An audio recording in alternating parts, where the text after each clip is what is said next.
Hello Internet, and welcome to Merlin's Archery Adventures. I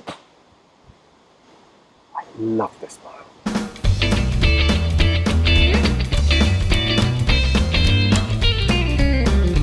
Of the many questions that I get asked regularly, one of the main ones is, am I able to keep my bow strung when I'm not using it?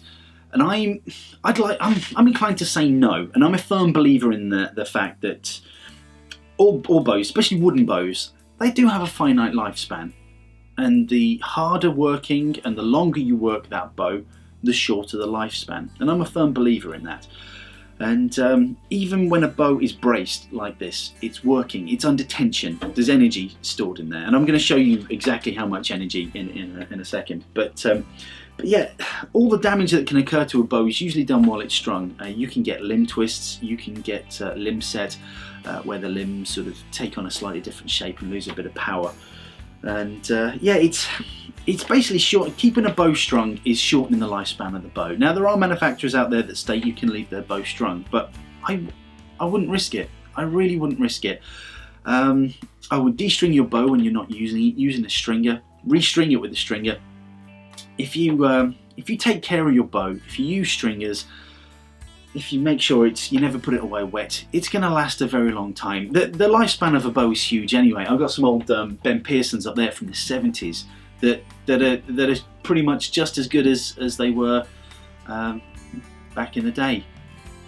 But they've never been kept strung. They're de-strung. They're placed horizontally. You know, I've looked after them. I tend to try and look after my bows, and I realise how ironic that sounds when you're going to see what we're going to be up to in a second. But yeah, just look after your bow. Make sure you take the string off it. Like I say, there are manufacturers that say you can leave a bow strung up, but I wouldn't risk it. I wouldn't take the chance. I mean, we all love our bows, and we all want to keep them going for as long as possible. So where possible, take that string off if you're not going to use your bow for a long period of time.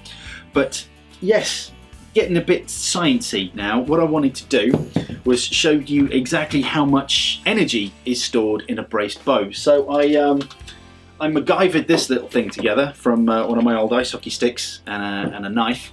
And yeah, with the help of an old Black & Decker workmate, I've strapped these bows in, and we're going to cut the string, and you're going to see exactly how much energy is stored in the bow, and hopefully that will convince you to sort of keep that string off the bow and keep the bow sort of youthful and going for as long as possible. Anyway, watch this little clip, and you'll see what I mean.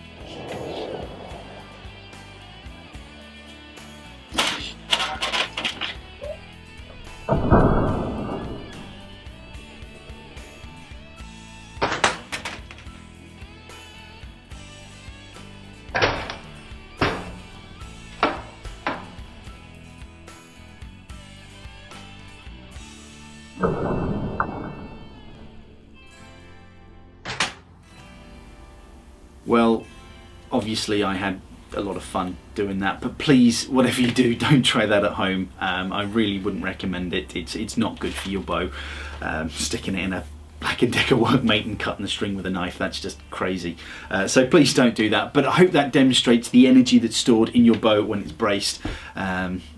Yeah, so hopefully that has made sense, and it's been educational as well as informative and entertaining. So yeah, well anyway, you take care, shoot straight, and I'll see you on the internet. Bye bye. Just the fundamentals of instinctive archery, and how an experience that I've had recently has made me realise how important fundamentals are.